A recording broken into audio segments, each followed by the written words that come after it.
থানা জয়নগর থানা।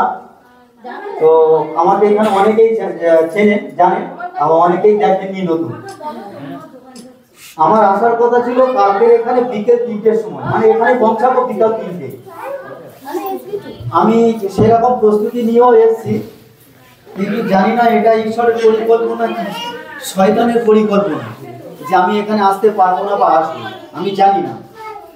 কিন্তু আমি যখন আঙ্কেলকে জানালাম যে এরকম এরকম ব্যাপার আছে, তারপর দিবাকরদা পিসিমাকে জানালাম, আমি চলে গেলাম এবং আমি আমার স্ত্রীকেও জানালাম। ও ওখান থেকে প্রার্থনা করছে যেন বাসু ওখানে যেতে পারে। আর আমিও চিন্তা করছি যে আমি ভোরবেলা আমি বেরোবো। রীতিমতো আমরা রাতে প্রার্থনা করলাম। আর একটা বিষয় আপনাদেরকে বলেছিলাম, আপনাদেরকে মানে ঈশ্বরকে অসংখ্য ধন্যবাদ দিই যে ঈশ্বর আপনাদের প্রার্থনার উত্তর শুনেছেন। দুখানা উত্তর শুনেছেন। একটা, আমার শাশুড়ির ব্রেন স্ট্রোক ছিল, উনি কিছু করতে পারছিলেন না, অচৈতন্য অবস্থায় ছিলেন, এখন উনি নিজে হাতে তুলে খাবার খায়। ঈশ্বরের ধন্যবাদ দিই, এটা ঈশ্বর আশীর্বাদ করেছেন। আর আপনাদের প্রত্যেককে ধন্যবাদ জানাই যে আপনাদের প্রার্থনার জন্য আমার শাশুড়ি আজ হাতে তুলে ভাত মেখে খেতে পারছে। আর আরো একটা ব্যাপার যে আমি এমনি কাজ করি আর নাই করি, আমার প্রচন্ড রাতে আমার যন্ত্রণা হয় এবং রীতিমতো আমি কাঁদি বিছানাতে বা যন্ত্রণায় আমি ছটফট করি। আমি এই 4 থেকে 5 দিন হচ্ছে আমি খুব রিলিফ পাচ্ছি। হালেলুয়া। যন্ত্রণা আছে, আমার ব্যথা আছে, কিন্তু সেই যন্ত্রণা নেই যে আমাকে কাঁদতে হবে, সেই যন্ত্রণা নেই। এবং ওরা টাইম দিয়েছে যে 3টে মাস আপনি আমাদের সঙ্গে থাকুন, আর ওদের সঙ্গে থাকলে আমার কাজকর্ম কিছুই হবে না। এবার আপনারা সবাই জানেন যে কলকাতা শহরে থাকতে গেলে ঘর ভাড়া এরকম ব্যাপার একটা আছে।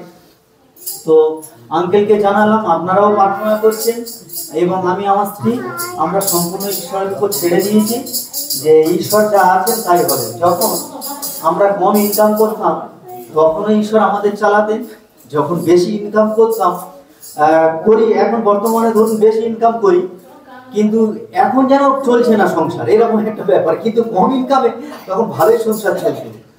তো এটা ঈশ্বরের হয়তো পরিকল্পনা যে আমি কখনো রেস্ট পাই না কাজকর্মে থেকে।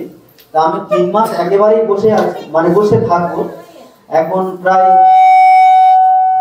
প্রায় 15 দিন এই থেরাপিটা নিচ্ছি।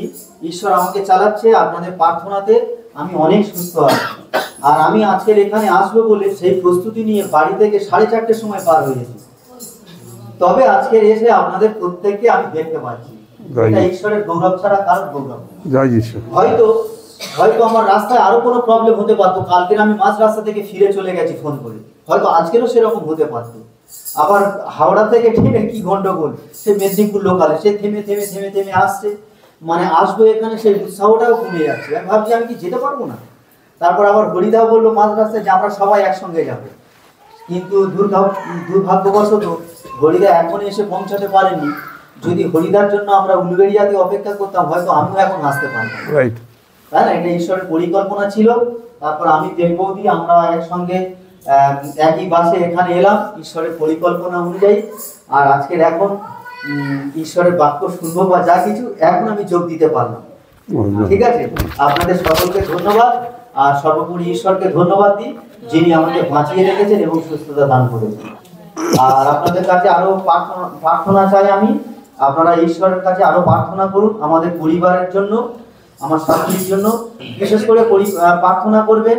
আমার বাবা মা আজকে তারা প্রায় 16-17 বছর হয়ে গেল তারা যিশুর গান পড়ে। আমার মা তারা বাক্যও জানে।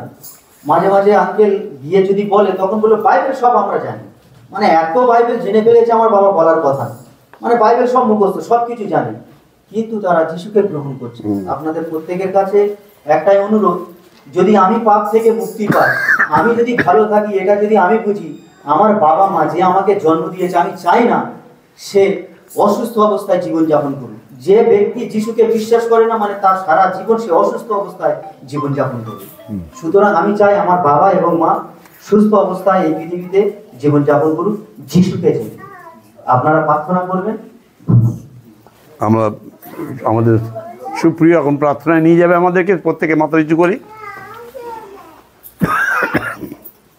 স্বর্গের বাবা, তোমায় ধন্যবাদ করি, প্রশংসা করি, তোমার গৌরব করি। ধন্যবাদ করি প্রভু, আজকের এই দিনের জন্য, এই সময়ের জন্য যা তুমি আমাদেরকে দিয়েছো প্রভু। হ্যাঁ প্রভু, আজকে এই সুন্দর সময় দিয়েছো এবং আমাদের সকলকে একত্রিত করেছো, তোমায় ধন্যবাদ করি। ধন্যবাদ করি প্রভু। অনেকের অনেক কাজ ছিল, কিন্তু সেই সকল জাগতিক বেড়াজাল ভেঙে তারা তোমার আরাধনা করতে আসতে পেরেছে, তুমি তাদেরকে সাহায্য করেছো, তোমায় ধন্যবাদ করি। ধন্যবাদ করি প্রভু। এখানে আজকে অনেকে আছে তোমার বাক্য শুনে তোমাকে তার হৃদয় দিতে চাইছে, তোমার বাক্যে তাদেরকে তুমি লাভ করছো প্রভু, তাই তোমায় ধন্যবাদ করি। ধন্যবাদ করি প্রভু। আজকে তোমার বাক্যে আমরা আরও সুন্দরভাবে তোমার শিক্ষায় আরও শিক্ষিত হতে পেরেছি, আর আরও বিশ্বস্ত হতে পেরেছি। কারণ তোমার বাক্য বলছে আমাদের বিশ্বাস সেই খ্রিস্টের বাক্যের শ্রবণ হইতে আসে। তাই আজকে তোমার যে বাক্য আমরা শ্রবণ করেছি প্রভু, সেই বাক্যে আমরা আরও বিশ্বস্ত হতে পেরেছি, তাই তোমায় ধন্যবাদ করি। ধন্যবাদ করি প্রভু। তুমি আমাদের প্রার্থনায় আমেন দিয়েছো। আজকে বাসুদার শাশুড়ির জন্য আমরাও বাড়িতে প্রার্থনা করেছি প্রভু, তাকে তুমি সুস্থ করেছো, তাই প্রাণ খুলে তোমার প্রশংসা করি। হালেলুয়া। হ্যাঁ প্রভু, তুমি আমাদের আরোগ্যতা দানকারী ঈশ্বর, আমাদের সাহায্যকারী ঈশ্বর। তাই তো প্রভু, তোমাকে পেয়ে এখন আর হতাশ হয়নি। যখনই প্রভু কোনো সমস্যা আসে, এই পৃথিবীতে আমাদের দৃষ্টি থাকে না প্রভা, সেই পাহাড়ের দিকেই তাকাই, কারণ আমরা জানি কোথা হইতে আমাদের সাহায্য আইছে। হ্যাঁ সদা প্রভু, তোমার থেকে আমাদের সাহায্য আইছে। তুমি সাহায্য করেছো, তুমি সুস্থ করেছো, তোমায় ধন্যবাদ করি। প্রার্থনা করি প্রভু, বাসুদাকেও তুমি আরও সুস্থ করো, তার সকল সমস্যা দূর করে দাও, আর সে যেন আরও তোমার কার্যে আরও বৃদ্ধি পেতে পারে প্রভু। সে যেন বাকি জীবনটা তোমার হতে আর সুন্দরভাবে তোমার রাজ্য ধার্মিকতার কাজে এগিয়ে যেতে পারে। তুমি তাকে সাহায্য করো প্রভু, তোমার যিশু নামে চাই।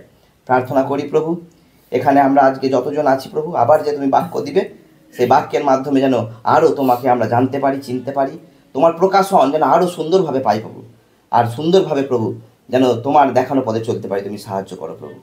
এই গৃহে যে তুমি আজকে তোমার আত্মিক সভার আয়োজন করেছো, এই দিবাকরদার ফ্যামিলিকেও তুমি আশীর্বাদ করো, তাদের ফ্যামিলিতেও প্রভু সকল সর্বদাই সত্য পথে চলতে তুমি আমাদেরকে সাহায্য করো।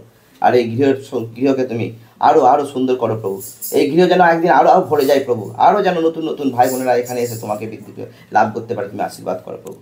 প্রার্থনা করি প্রভু, আগামীকাল আমার বাড়িতে যে তুমি আত্মিক সভা রেখেছো, তার জন্য সেখানেও যেন আমরা সব ভাই বোন যেতে পারি, এবং সেখানেও যে নতুন নতুন ভাই বোনেদেরকে আমরা ইনভাইট করছি, তারাও যেন আসতে পারে, আর সেখানেও তোমার সেই বাক্য দ্বারা তারা যেন তোমাকে চিনতে পারে, জানতে পারে, তোমাকে গ্রহণ করে। তুমি আশীর্বাদ করো, দয়া করো, আশীর্বাদ করো, অনুগ্রহ করো।